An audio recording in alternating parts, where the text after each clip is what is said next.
7h, 10h sur Radio Courtoisie, suivez la ligne droite. Et ce matin, vous nous parlez de l'amateurisme de certains nouveaux ministres. Oui, notre émission spéciale de lundi dernier m'a rappelé une anecdote qui est passée un peu inaperçue, mais qui illustre parfaitement l'incompétence, voire la nullité de certains de nos responsables politiques. Et aujourd'hui, c'est Anne Genetet. Alors, vu que notre gouvernement est composé principalement d'illustres inconnus, il est essentiel maintenant de préciser la fonction de la personne au risque de perdre tout le monde. Anne Genetet est donc ministre de l'Éducation nationale et a la même réputation qu'une certaine Oudéa Castéra, c'est-à-dire d'être une immense gaffeuse. Et donc, le 7 octobre, ça n'a pas loupé, car la ministre avait bel et bien prévu un hommage aux victimes, sauf qu'il semble y avoir eu un léger malentendu. Ça ressemble bien à un couac de la part de la ministre de l'Éducation nationale sur RTL juste avant 8h. Anne Genetet a annoncé qu'un moment de recueillement et de discussion serait organisé dans les établissements scolaires pour le premier anniversaire des attentats du 7 octobre en Israël. Mais depuis, le ministère de l'Éducation nous a précisé qu'elle s'était trompée, qu'elle parlait d'un hommage à Samuel Paty et Dominique Bernard, les professeurs assassinés, hommage qui est prévu à la mi-octobre. Voilà, donc ça la fout mal. Je rappelle qu'on a quand même créé un nouveau ministère et nommé un nouveau ministre pour justement coordonner les relations avec le gouvernement et éviter ce genre de malaise. Mais visiblement, ça ne suffit toujours pas.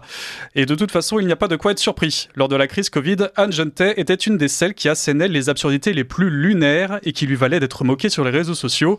Et donc, je ne vous surprendrai pas en vous apprenant qu'elle a activement participé au grand mensonge d'État sur les masques pendant cette période. C'était bien normal de dire que le masque chirurgical protège uniquement si on est malade. Et c'est important parce que le risque que nous avons, c'est qu'en portant un masque, comme effectivement certains Asiatiques le font, et on l'a vu d'ailleurs dans certains pays, il y a un relâchement de la mesure la plus importante qui est le lavage des mains. Et en parlant du Covid, certaines réalités commencent enfin à émerger, Louis. Oui, comme ce fameux sérum qui était censé nous protéger de la transmission et dont on s'est rendu compte après coup que ce n'était pas vraiment le cas, loin de là. Et certains le découvrent encore aujourd'hui, comme Pascal Praud. On s'est tous vaccinés. Pas tous. Oui, pas tous, parce qu'ils nous ont expliqué que le vaccin empêchait précisément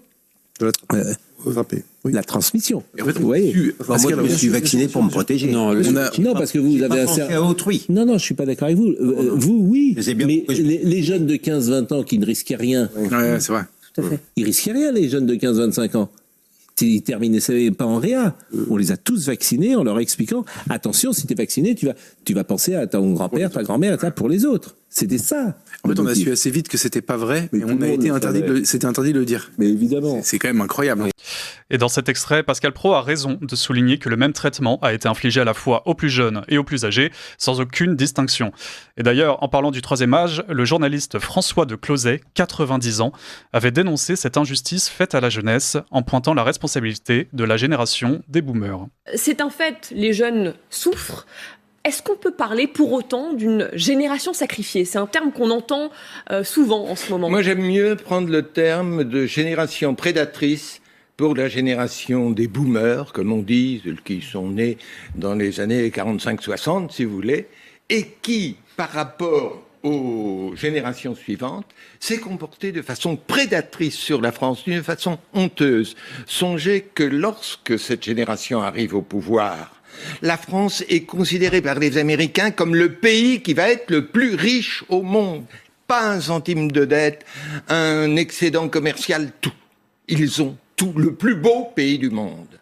Et dans les 40 années pendant lesquelles ils vont être au pouvoir, ça va être les années les plus tranquilles de toute l'histoire de France. Il n'y a pas de guerre, il n'y a pas d'épidémie, il n'y a pas de catastrophe, il n'y a pas de grande crise économique, rien.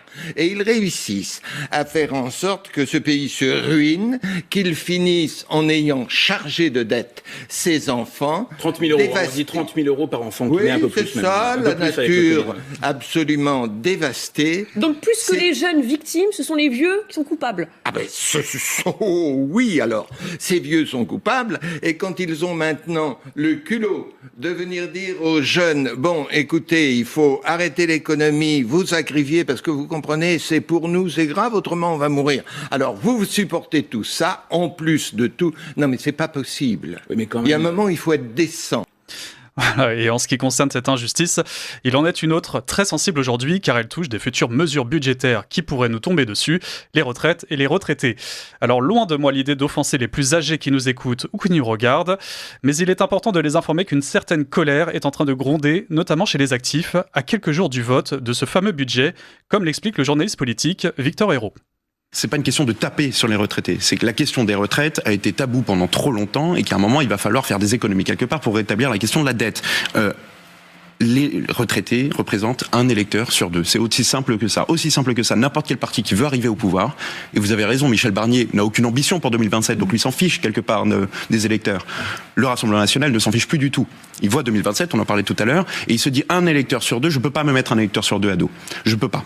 Donc il fait ce discours électoraliste, j'ai noté le mot, mesquine, une mesure mesquine. Mais qu'est-ce que ça a de mesquin? Pardonnez-moi, mais en tant que jeune, j'ai 24 ans, ce serait peut-être le juste renvoi d'ascenseur sur le Covid. On s'est tous pliés en quatre pour nos aînés pendant le Covid. Bon, peut-être qu'un minimum d'efforts vis-à-vis de la dette serait raisonnable. En tous les cas, ça n'a rien de mesquin. Je pense que c'est résumé par une phrase très simple. Il faut rendre aux actifs le fruit de leur travail.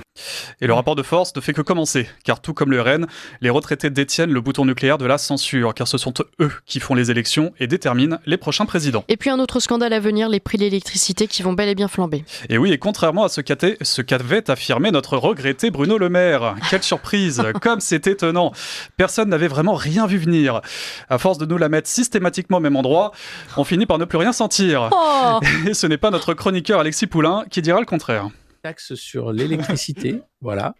L'idée, c'était de la remonter puisqu'elle avait été baissée. Je vous disais, l'arnaque est énorme quand même.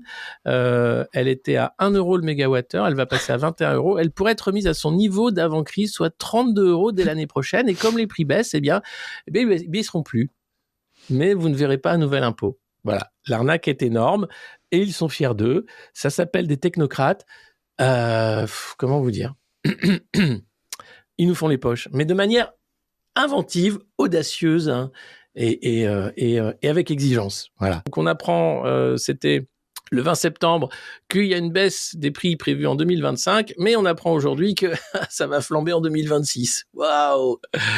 Eh ben, si avec ça, on n'est pas pris pour des cons et on n'est pas content, je sais pas ce qu'il vous faut de plus, mais bon, on est très bien. Voilà, donc ces gens qui nous font les poches continueront à le faire librement tant qu'un sévère coup de frein ne sera pas donné.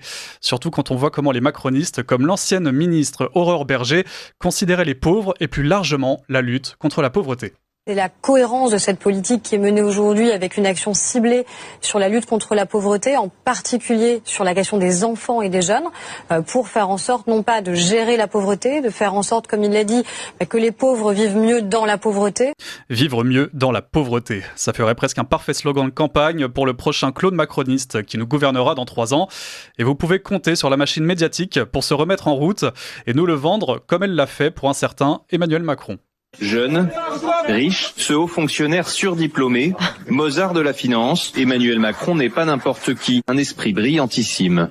Emmanuel Macron a connu la trajectoire des très bons élèves à la française, c'est-à-dire l'école normale supérieure, l'ENA, l'inspection des finances. C'est aussi un Mozart du clavier, très bon pianiste. Il a obtenu le 3e prix du Conservatoire d'Amiens. C'est probablement l'appréciation de son prof en histoire et droit des États qui anticipe le mieux le potentiel du jeune Macron. Beaucoup d'intelligence et d'élégance morale, une vraie générosité, des qualités intellectuelles hors du commun. Ce qui frappe quand on le rencontre, c'est qu'il est hors norme. Emmanuel Macron aurait pu devenir l'un des meilleurs banquiers de France, voire d'Europe. Rapidité intellectuelle, puissance de travail, sûreté dans le jugement. Ceux qui le croisent sont fascinés par le jeune homme, que certains qualifient même d'extraterrestre. On dirait qu'on parle de vous. Ah oui, c'est beau. Et de quoi rendre fou tous ceux qui croyaient en lui et ont maintenant du mal à boucler leur fin de mois.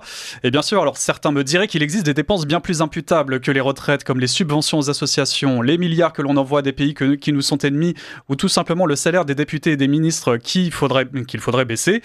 Et d'ailleurs, sur ce dernier point, je vous conseille d'éviter d'aborder ce sujet devant un membre du gouvernement. Vous risqueriez de l'énerver, comme ici avec le ministre du Budget, Laurent Saint-Martin. Tous faire un effort, c'est ce que répète Michel Barnier à chaque prise de parole. Qu'est-ce que vous répondez à ceux qui se demandent, et les parlementaires alors ? Ils se sont augmentés les frais de mandat, par exemple, il y a quelques mois, de 300 € pour suivre l'inflation. Eux, ils font pas d'efforts, les parlementaires ? Je crois que les parlementaires, je crois que c'est un débat extrêmement populiste et dangereux, si vous voulez mon avis. Si on commence à dire que les parlementaires sont des privilégiés qui se gavent sur l'argent du contribuable, on joue un jeu extrêmement dangereux dans notre démocratie représentative. Attention. Non, mais comme vous cherchez des économies partout, attention à il y a ce ceux jeu-là. qui disent les parlementaires aussi doivent jouer leur rôle. Le budget de l'Assemblée nationale a été maintenu pendant de très nombreuses années. C'est-à-dire qu'à moyen constant, on en a demandé plus aux institutions, et c'est vrai d'ailleurs de beaucoup d'autres institutions. Attention à ce jeu dangereux. Et que ce soit sur le Covid, sur les retraites, sur l'électricité ou encore la politique étrangère, on retrouve souvent les mêmes arguments bateaux, teintés d'incompétence crasse, qui peut parfois virer au malaise.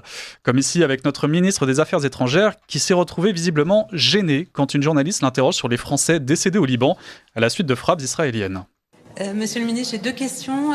L'une d'une consoeur qui voudrait savoir pourquoi la France parle de ressortissants français qui meurent dans des explosions et pas dans des bombardements.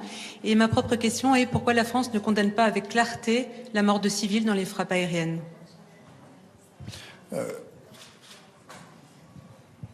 La première question, c'était, pardon ? Pourquoi vous parlez de morts dans des explosions et pas dans des... Si, le premier communiqué qui est sorti a parlé d'une ressortissante française décédée suite à une explosion. J'ai parlé de frappe et j'ai pas de problème à parler de bombardement.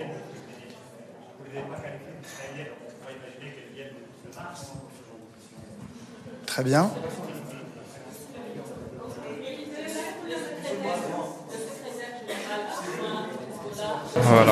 Voilà. Et pour terminer cette chronique et cette parenthèse géopolitique, je vous laisse avec cette analyse de l'historien Emmanuel Todd, qui après de longues années d'enquête et d'études sur les différents conflits, en est arrivé à une conclusion assez radicale. C'est un sujet sur lequel j'ai hésité, vasouillé pendant toute ma vie. Mes liens personnels sont plutôt avec le monde anglo-saxon. Donc c'était toujours un arrachement de devoir critiquer, etc. Mais vraiment au stade actuel, et quand je vois ce qui se passe au Moyen-Orient, ce qui s'est passé en Irak, ce qui se passe en Israël, etc., maintenant c'est extrêmement simple. Je vais terminer par un numéro comique pour être dans l'esprit de la BD. Je vais faire genre prophète de l'Ancien Testament recyclé. Au terme d'une longue vie de réflexion, je suis arrivé à la conclusion que la destruction de la puissance américaine sera le début de la paix pour la planète. Merci Emmanuel Todd. Voilà pour cette chronique sur des sujets qui d'apparence paraissent totalement différents, mais qui une fois reliés illustrent parfaitement l'incompétence et l'amateurisme de notre nouveau gouvernement. Merci Louis Rigaudière. Merci Maud.